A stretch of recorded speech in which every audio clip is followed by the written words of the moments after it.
Bonjour tout le monde. Dans cette vidéo, nous allons parler des structures alternatives.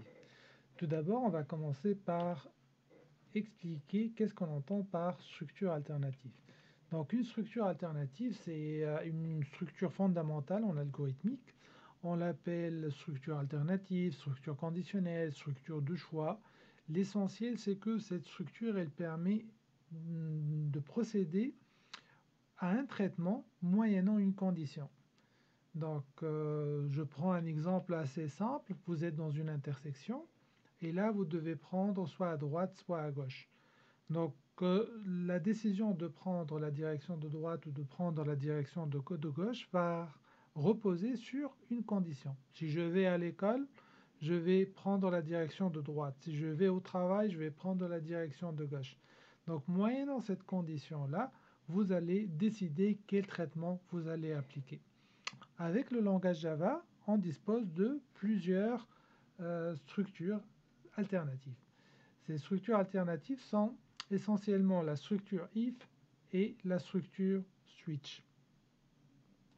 La structure if se présente sur différentes variantes. La première variante qui fera l'objet de cette vidéo, c'est la structure if toute simple. C'est-à-dire, vous avez if, si, une condition logique elle est correcte, alors j'exécute un bloc d'instruction.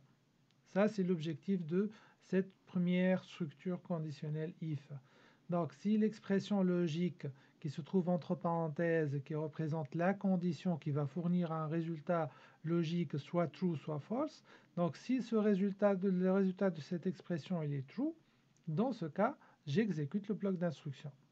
Si le résultat de l'expression logique est false, dans ce cas, je passe au reste du programme et je n'exécute pas le bloc d'instruction. Le bloc d'instruction, je vous recommande fortement d'utiliser les accolades. Mais sachez que si votre bloc d'instruction est composé d'une seule instruction, vous avez le droit de ne pas utiliser les accolades. Pour comprendre cette structure, nous allons procéder à un exemple. Notre exemple, il va calculer le maximum de deux entiers. Je sais que vous savez faire le calcul du maximum à travers la fonction max de la classe math, mais là, on va essayer de le développer par nous-mêmes. Donc, notre objectif, c'est de calculer le maximum de deux entiers. Donc, ce qu'on va faire, on va déclarer un premier entier A, et on va lui affecter la valeur 5. On va déclarer un autre entier B, on va lui affecter la valeur 4. Et on va déclarer notre max, et on ne va rien lui affecter pour le moment. On va commencer par supposer que le maximum il est égal à A.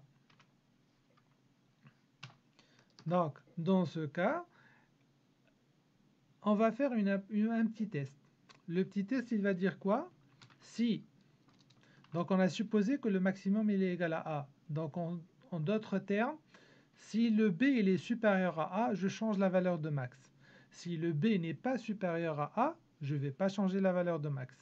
Donc, ma condition serait si B il est supérieur, si B il est supérieur à A, dans ce cas, je vais faire quoi? Je vais dire non, mon maximum il est égal à AB.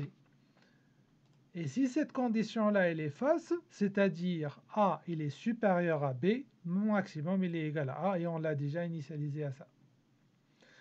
Pour bien vérifier, on va faire un affichage, donc system.out.println et on va mettre notre maximum égal et on va rajouter plus max. Voilà. Donc là, on a terminé notre exemple. On va l'exécuter. Comme d'habitude, en faisant un run sur notre exemple, classe exemple, on aura le maximum égal à 5. On va changer les valeurs. Maintenant, on va mettre B il est égal à 14 et le A il est égal à 5. Et on va exécuter. Il va nous dire que votre maximum, il a changé de valeur, il est égal à 14. Merci pour votre attention et on se voit dans la vidéo prochaine.